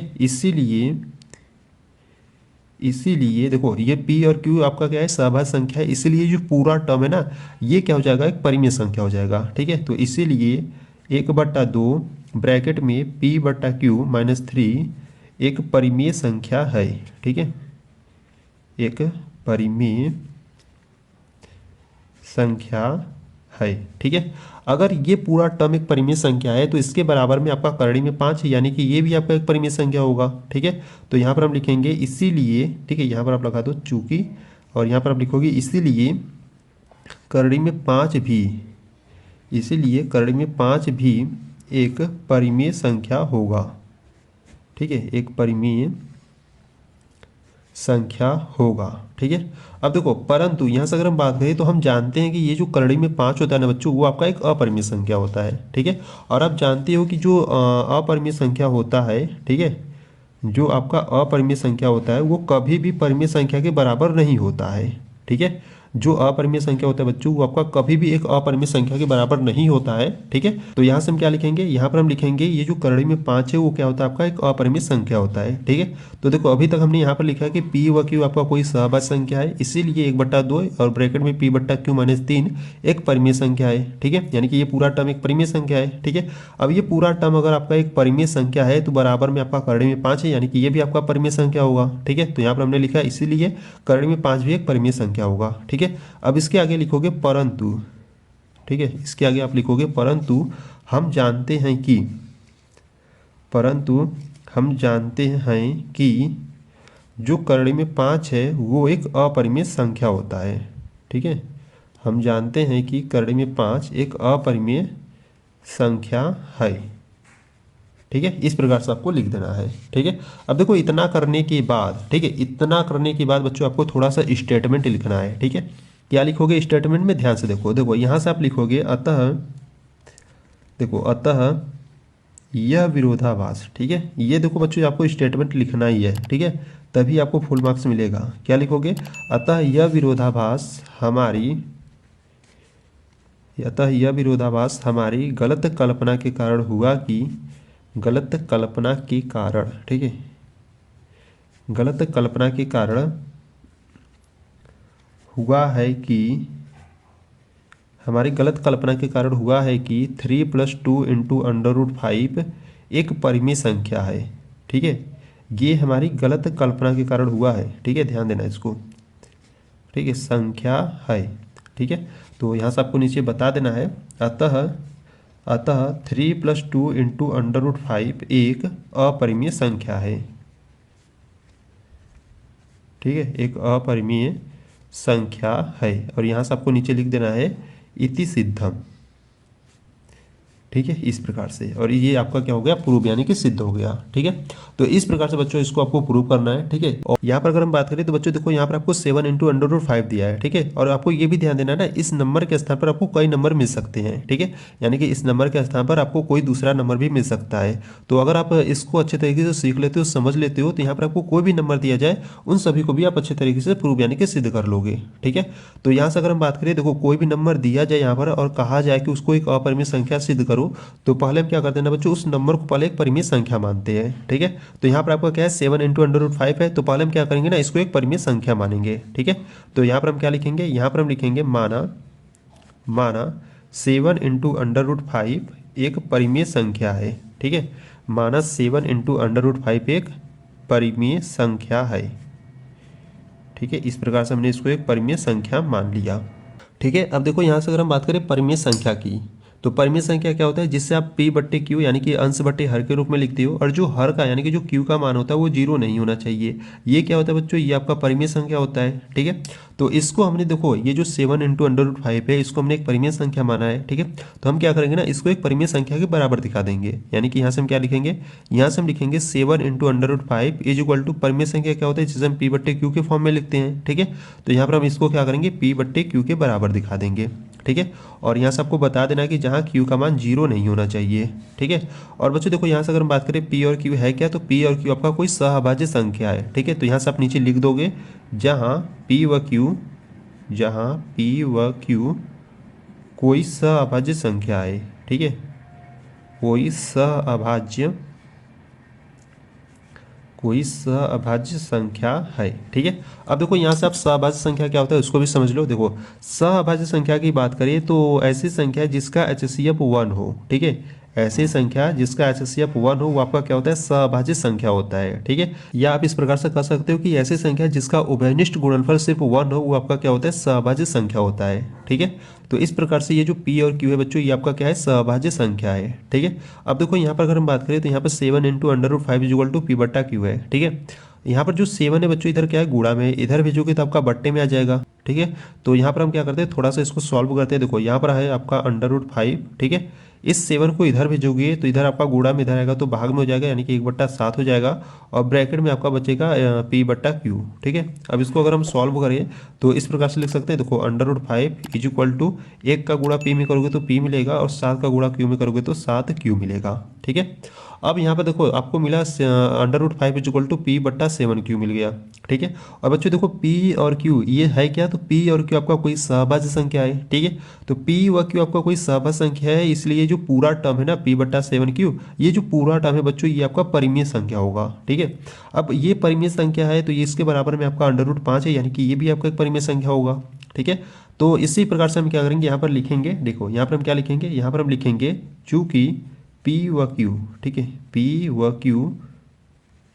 q कोई सहअभाज्य संख्या है। ठीक है, p व q कोई सहअभाज्य संख्या है, इसीलिए, ठीक है, यहाँ भी लिख लेते हैं,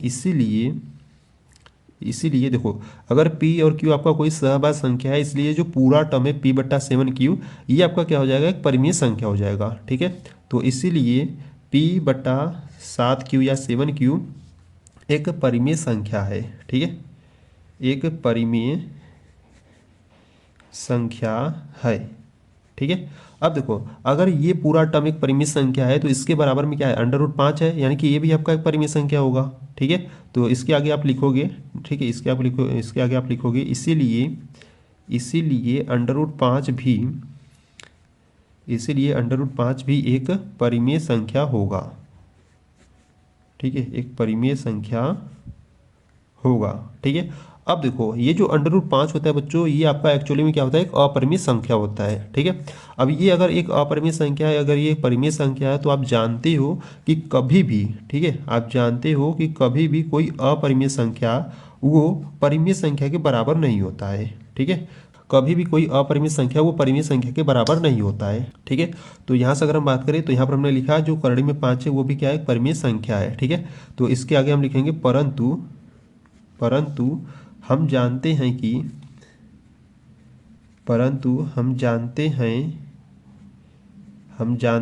कि जो करड़ी में 5 है वो एक अपरिमेय संख्या होता है। ठीक है, अपरिमेय संख्या है। ठीक है, इतना लिखने के बाद आपको क्या करना है बच्चों, यहाँ पर थोड़ा सा स्टेटमेंट लिखना है। ठीक है, क्या लिखोगे, किस प्रकार से लिखोगे, ध्यान से देखो। देखो यहाँ पर आप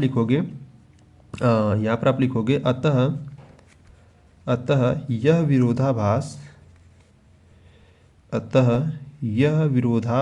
ठीक है, यहाँ पर लिखोगे अतः यह विरोधाभास हमारी गलत कल्पना के कारण हुआ कि हमारी गलत कल्पना के कारण, ठीक है, हमारी गलत कल्पना के कारण, ठीक है, यहाँ पर रहेगा कारण हुआ है कि ये जो 7 इंटू √5 है ना, ये एक परिमेय संख्या है। ठीक है, ये हमारी गलत कल्पना के कारण हुआ है, इसको आपको ध्यान देना है। ठीक है, तो यहाँ पर आपको नीचे बता देना है अतः 7 इंटू √5 एक एक्चुअली में क्या है बच्चों, एक अपरिमेय संख्या होगा। ठीक है, और इस प्रकार से बच्चों इसको आपको प्रूव करना है। तो यहाँ पर आप नीचे लिख दोगे इति सिद्धम। ठीक है, यहाँ से आप क्या लिख दोगे, इति सिद्धम। ठीक है, तो इस प्रकार से इसको आपको प्रूव यानी कि सिद्ध करना है। ठीक है, अगर इस प्रकार से बच्चों आप बोर्ड एग्जाम में करते हो, ठीक है, यानी कि ये सभी स्टेटमेंट लिखते हो इस प्रकार से, तो आपको फुल मार्क्स मिलेगा, किसी भी प्रकार का आपका नंबर नहीं कटेगा।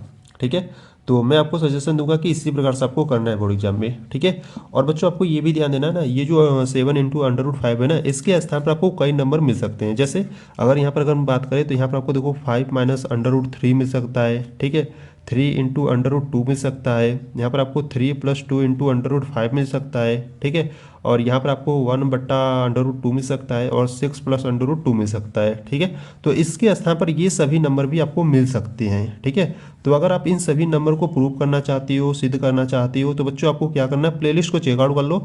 वहाँ पर मैं आपको इन सभी को बहुत ही सिंपल मेथड से प्रूव यानी कि सिद्ध करा चुका हूँ। ठीक है, तो अगर आप प्लेलिस्ट को चेकआउट करोगे तो इन सभी को भी आप देख सकती हो। ठीक है, तो अगर इन सभी को देखना है तो बच्चों आपको प्लेलिस्ट को चेकआउट कर लो, वहाँ पर आपको सभी वीडियोज मिल जाएंगे। ठीक है, और बच्चों जो प्लेलिस्ट का लिंक है ना बच्चों, मैं आपको डिस्क्रिप्शन बॉक्स में दे दूंगा, तो वहाँ से भी आप जाकर देख सकती हो। ठीक है, तो आज की वीडियो में हमने इस 7 इंटू √5 को प्रूव किया, नहीं कि सिद्ध किया। ठीक है, तो अगर इसमें आपको कुछ भी डाउट हो रहा है तो बच्चों आपको क्या करना है, वीडियो को एक बार बैक करके, एक बार रिपीट करके, एक बार दोबारा देखना और अच्छे तरीके से समझ लेना। ठीक है, तो अगर आपको ये वीडियो अच्छी लगी तो वीडियो को लाइक कर देना, चैनल पर नए तो चैनल को सब्सक्राइब कर देना। ठीक है, तो चलो बच्चों मिलते हैं नेक्स्ट वीडियो में, तब तक के लिए जय हिंद, जय भारत।